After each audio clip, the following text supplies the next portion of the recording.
ಪ್ರಸ್ತಾವದ ಪರವಾಗಿರುವವರು ಹೌದು ಎಂದು ಸೂಚಿಸಬೇಕು. ಪ್ರಸ್ತಾವದ ವಿರುದ್ಧವಾಗಿರುವ ಇಲ್ಲ ಎಂದು ಸೂಚಿಸಬೇಕು. ಪ್ರಸ್ತಾವವು ಹೌದು ಅನ್ನೋ ಪರವಾಗಿದೆ ಎಂದು ಭಾವಿಸುತ್ತೇನೆ. ಪ್ರಸ್ತಾವವು ಹೌದು ಅನ್ನೋ ಪರವಾಗಿದೆ. ಪ್ರಸ್ತಾವಕ್ಕೆ ಅನುಮೋದನೆ ದೊರಕಿದೆ. ಈಗ ವಿಧೇಯಕವನ್ನು ಖಂಡವಾಗಿ ಮತಕ್ಕೆ ಹಾಕುತ್ತೇನೆ. ಎರಡನೇ ಖಂಡವು ವಿಧೇಯಕದ ಅಂಗವಾಗಿರಬೇಕೆನ್ನುವುದು ಸಭೆ ಮುಂದಿರುವ ವಿಷಯ. ಪ್ರಸ್ತಾವದ ಪರವಾಗಿರುವವರು ಹೌದು ಎಂದು ಸೂಚಿಸಬೇಕು. ಬಹುಶಃ ಇವತ್ತು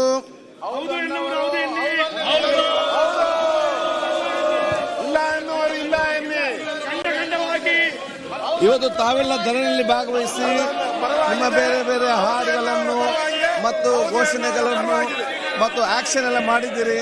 ಅದಕ್ಕಾಗಿ ನಾನು ತೀರ್ಮಾನ ಮಾಡಿದ್ದೇನೆ, ನಮ್ಮ ಶಾಸಕಾಂಗ ಎಲ್ಲ ಸದಸ್ಯರಿಗೆ ಒಂದು ದಿವಸದ ಕಲ್ಚರಲ್ ಸಾಂಸ್ಕೃತಿಕ ಕಾರ್ಯಕ್ರಮವನ್ನು ನಾವು ವಿಧಾನವನ್ನು ನಾವು ಒಂದು ದಿವಸ ಹಮ್ಮಿಕೊಳ್ತೇವೆ ನಿಮ್ಮೆಲ್ಲ ಪ್ರತಿಭೆಯನ್ನು ಪ್ರದರ್ಶಿಸಲಿಕ್ಕೆ. ಬಹುಶಃ ಇವತ್ತಿನ ನಮ್ಮ ಪ್ರಶ್ನೋತ್ತರ ಇದೆ ಮತ್ತು ಕಾಲಿಂಗ್ ಅಟೆನ್ಷನ್ ಕೂಡ ನಮ್ಮ ಎಜೆಂಡಾದಲ್ಲಿದೆ.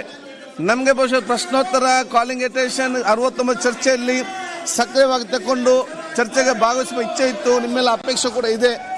ನಮ್ಮ ಸನ್ಮಿತ್ರರಿಗೆ ಕೆಲವೊಂದು ಅಸಮಾಧಾನ ಇದ್ದ ಕಾರಣ ಬಹುಶಃ ಅವರನ್ನು ನಾವು ವಿಶ್ವಾಸಕ್ಕೆ ತಗೊಂಡು ಇವತ್ತಿನ ಪ್ರಶ್ನೋತ್ತರ ಮತ್ತು ಇವತ್ತಿನ ಕಾಲಿಂಗ್ ಅಟೆನ್ಷನ್ ಚರ್ಚೆಯನ್ನು ಸೋಮವಾರಕ್ಕೆ ನಾವು ಮುಂದೂಡಿ ಇವತ್ತಿನ ಈ ಸಭೆ ನಾವು ಸೋಮವಾರ ಬೆಳಿಗ್ಗೆ 9:30 ಗಂಟೆಗೆ ಮುಂದೂಡಲಾಗಿದೆ ಎಂದು ಸೂಚಿಸುತ್ತೇನೆ.